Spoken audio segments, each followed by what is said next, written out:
तुम में लड़ाइयाँ और झगड़े कहाँ से आ गए? क्या उन सुख विलासों से नहीं जो तुम्हारे अंगों में लड़ते भिड़ते हैं? याकूब 4:1। तुम लालसा रखते हो और तुम्हें मिलता नहीं, तुम हत्या और डाह करते हो और कुछ प्राप्त नहीं कर सकते, तुम झगड़ते और लड़ते हो, तुम्हें इसलिए नहीं मिलता कि मांगते नहीं। याकूब 4:2।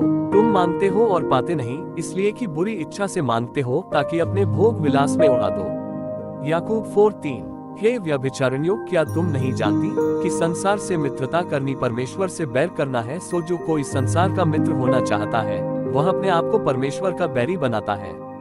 याकूब 4:4। क्या तुम ये समझते हो कि पवित्र शास्त्र व्यर्थ कहता है जिस आत्मा को उसने हमारे भीतर बसाया है, क्या वह ऐसी लालसा करता है जिसका प्रतिफल दाह हो? याकूब 4:5। वह तो और भी अनुग्रह देता है, इस कारण ये लिखा है कि परमेश्वर अभिमानियों से विरोध करता है पर दीनों पर अनुग्रह करता है। याकूब 4:6। इसलिए परमेश्वर के अधीन हो जाओ और शैतान का सामना करो तो वह तुम्हारे पास से भाग निकलेगा।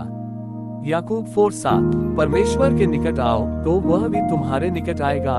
हे पापियों, अपने हाथ शुद्ध करो और हे दुचित्ते लोगों, अपने हृदय को पवित्र करो। याकूब 4:8। दुखी हो और शोक करा और रो, तुम्हारी हंसी शोक में और तुम्हारा आनंद उदासी में बदल जाए। याकूब 4:9। प्रभु के सामने दीन बनो तो वह तुम्हें शिरोमणि बनाएगा। याकूब 4:10। हे भाइयों, एक दूसरे की बदनामी न करो, जो अपने भाई की बदनामी करता है या भाई पर दोष लगाता है वो व्यवस्था की बदनामी करता है और व्यवस्था पर दोष लगाता है, और यदि तू व्यवस्था पर दोष लगाता है तो तू व्यवस्था पर चलने वाला नहीं पर उस पर हाकिम ठहरा। याकूब 4:11। व्यवस्था देने वाला और हाकिम तो एक ही है, जिसे बचाने और नाश करने की सामर्थ है। तू कौन है जो अपने पड़ोसी पर दोष लगाता है?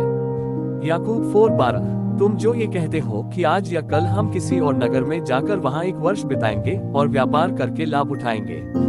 याकूब 4:13। और यह नहीं जानते कि कल क्या होगा, सुन तो लो, तुम्हारा जीवन है ही क्या?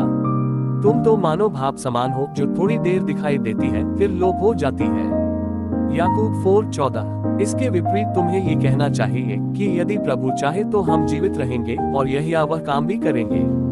याकूब 4:15। पर अब तुम अपनी ऋण पर घमंड करते हो, ऐसा सब घमंड बुरा होता है। याकूब 4:16। इसलिए जो कोई भलाई करना जानता है और नहीं करता, उसके लिए यह पाप है। याकूब 4:17। जीसस शिक्षा YouTube चैनल को सब्सक्राइब करें और बेल आइकॉन को दबाएं और इस वीडियो को ज्यादा से ज्यादा शेयर करें, लाइक कमेंट करना ना भूलें। धन्यवाद। जय मसीह।